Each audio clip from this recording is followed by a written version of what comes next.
नमस्कार, मी सुनीता गायकवाड। आज गरम मसाला कसा बनवायचा त्याची रेसिपी सांगणार आहे। चला तर रेसिपीला सुरुवात करूया। काळी मिरी,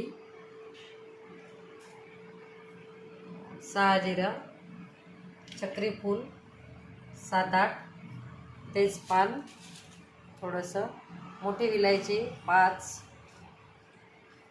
कलमी एवढे तुकडे, जायत्री फूल 2, त्रिफळा 10-15 आणि लवंगा एवढ्या, आणि खोबरं लागणार आहे 100 ग्राम।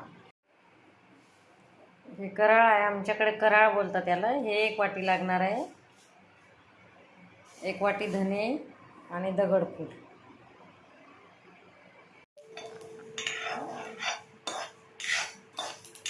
छान आता तडतड आवाज आलाय, भाजून झालंय। आता काढून घ्यायचं।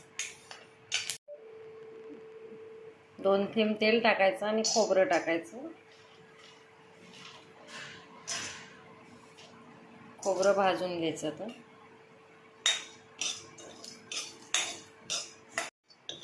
कलर चेंज होईपर्यंत खोबरं भाजून घ्यायचं। झालं आता हे काढून घ्यायचं। थोडंसं तेल टाकायचं त्याच्यामध्ये, कढईमध्ये मोठी विलायची टाकायची।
मस्त वास यायला लागला, छान भाजून घ्यायचं। हे लाल झालंय, आता काढून घ्यायचं।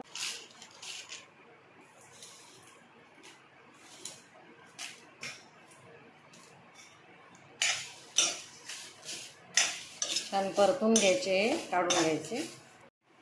छान असे लाल भाजून घ्यायचे धने, मस्त झाले। आता हे काढून घ्यायचे, तडतड वाजायले। सर्व गार होऊ द्यायचं आता, नंतर मिक्सरला काढायचं। हे गार झालंय। आता पहिले हे बारीक करून घ्यायचं कराळ। हे कराळ असं बारीक करून घ्यायचं,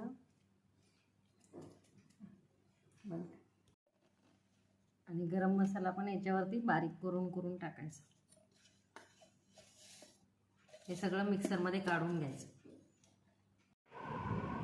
हे सर्व काढून झालं, आता सगळे एकत्र मिक्स करून घ्यायचं।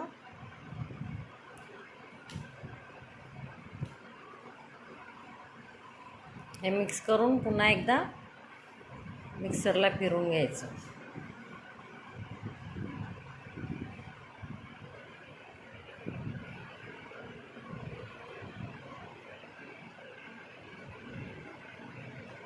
मिक्सरला फिरवून घ्यायचं पुन्हा। रेडी गरम मसाला। हा 1-2 महिना खराब होत नाही, आणि एवढा 1 चमचा जरी टाकला ना, खूप भाजीला छान टेस्ट येते। रेसिपी आवडली तर सबस्क्राईब करा, लाईक करा, शेअर करा। Thank you for watching video.